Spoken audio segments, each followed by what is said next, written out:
Gemara in Masechet Nedarim, page 22a, says a person who gets angry, all forms of Gehenom rule over him. And the reason why is because when a person gets angry, he can no longer control his emotions. When a person is not able to control his emotions, he's no different than a drunk. He's no different than a shoteh. Everything he does is going to be a mistake. And anything he does right, it's accidental.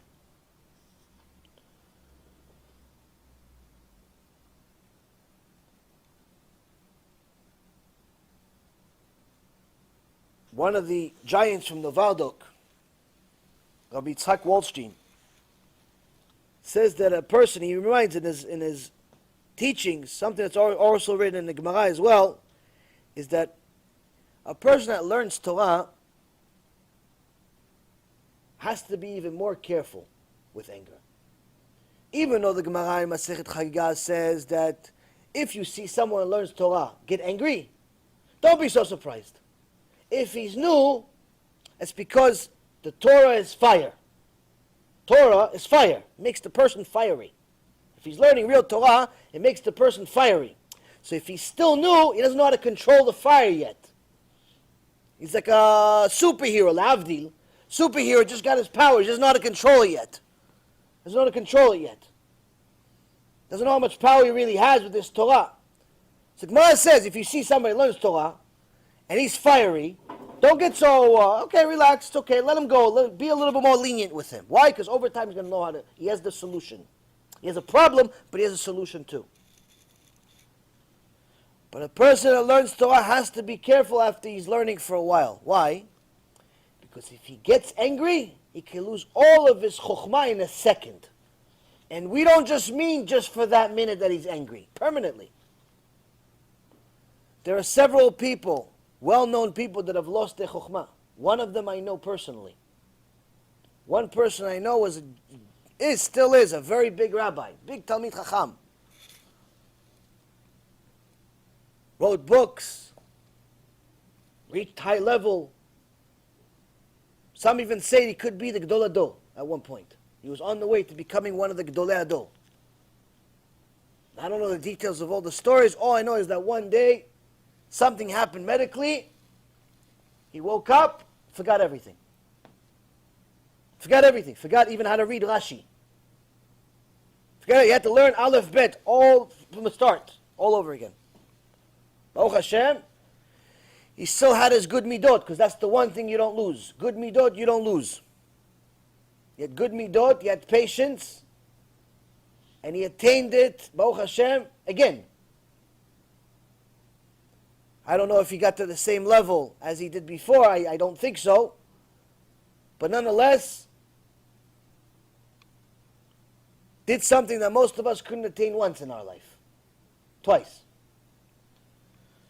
So losing your wisdom is not something that just happens in stories. It happens in real life. And he's young, he's maybe mid-50s.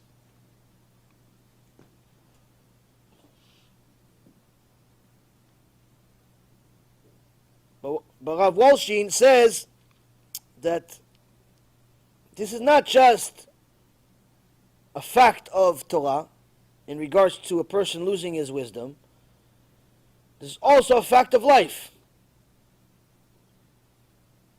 Because a person that gets angry, every bit of anger can cause this person to lose his perspective totally and forfeit control over his emotional world. Because the words that you speak, the words that are uttered during a time of anger, are ones that typically destroy relationships. So even if you reconcile after, even if you make up, even if you say, I'm sorry, honey, I'm sorry, baby, I love you, she's always going to remember you said something about her that's not nice. 20 years later, she's going to remember that you said such things. 30 years later, he's going to remember you cursed out his mother. It's never going to go away. Because when a person becomes spiteful and does things out of anger, Gehenom takes over. All of the Shedim from Gehenom, they come up. We have a place today. We have a place today. Yeah, we're going to park over here in his head. We're going to park in our head over here. Yeah, this is a good place for us. It's just as hot. It's hot in Gehinom, it's hot in our head. Let's go. Who's the victim? Oh, the kid. Come, slap him over here. He's late to school. Oh, the daughter, give her a slap. Also, she's not wearing something that's that. Him, yell at him. Why? I don't know. Just make it a hat trick. Yell at the clerk. Yell at this one. You see people, sometimes they go to a supermarket or to a store. They start yelling at the employees like they work for them. You don't know how to count? You made a mistake. It's 32 cents, not 33. Okay, ma'am, I'm sorry, 33. Okay, here's the money. Here's the money. You don't have to yell at the guy, embarrassing him in public, miskin. You made a mistake on my change. Okay, I made a mistake with your change. I'm sorry. Oh, you didn't count to this. You didn't count. Okay, relax. I'm sorry. Okay, you made a mistake. Well, you don't make mistakes in your job? You don't make mistakes in your job. You're the only person in the world who doesn't make mistakes in their job, so you made a mistake. Customer is always right. No, they're not. Anyone that owns a business knows the customer is not always right. It's a complete lie. As a matter of fact, more times than not, the customer is wrong. It's a stupid motto they invented in America to make everyone into a customer and feel good about it. It's completely stupid and wrong. Customer is not always right. But people believe this nonsense. And they start treating everyone like they're slaves. Well, I'm not going to do business here anymore. Don't. Go somewhere else. What? You're going to lose my business? Okay. Lost. As a matter of fact, I don't want your business. Go away. Go away. People think that because they're your customer, or because they're this, or because they donate, or because they come, they think that they can run the show. It's complete nonsense. Who told you can do this? At one time I did a shiur about a topic that some people don't like to hear about.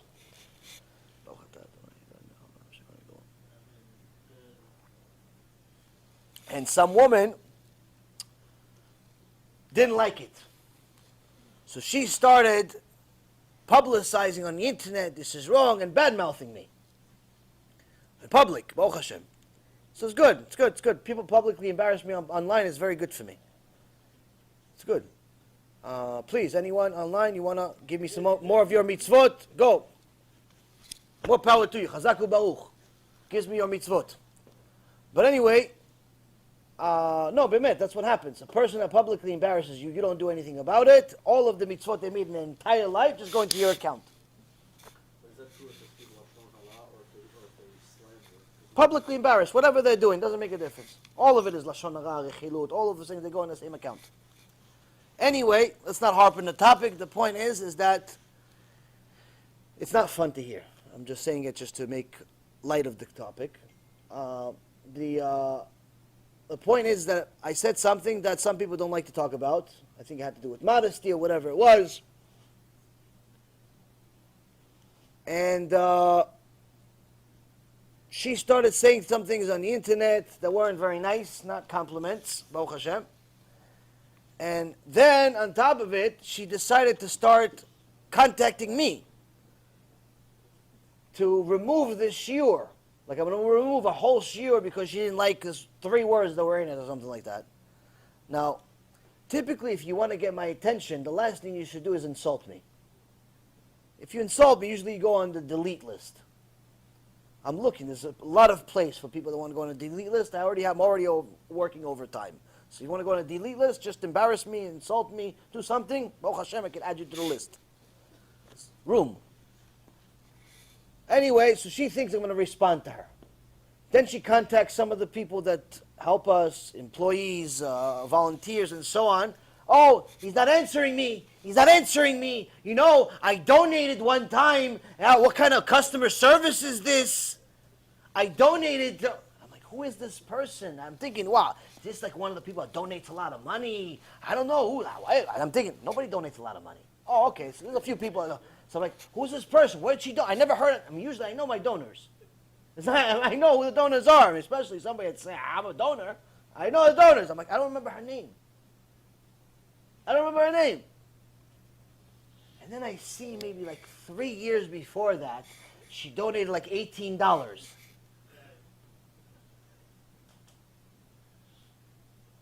she's making it like she just like launched the books, the CDs, the website, this lecture. She sponsored this lecture too. Like shtabach shem olad, the customer is always right. Went to people's head, people go crazy. I'm not saying you have to be a big donor for me to answer your question. Everybody that asks me questions knows that's not a requirement at all. Most people that answer questions don't donate at all. I don't care. It doesn't make a difference to me. Your donation is not going to make me more inclined or less inclined to answer your questions. But don't think that I will answer them because you donated. Because if I start making that distinguishing aspect, if I make your money a reason for me to answer or not answer you, then officially this has become a business. It's not Torah anymore. So the reality is that people take these things to their head sometimes. Because they think that if they heard it on TV or they heard it on the internet, it must be true. The customer is always right. The customer is not always right. But a person that gets angry loses their mind and can destroy a relationship very easily.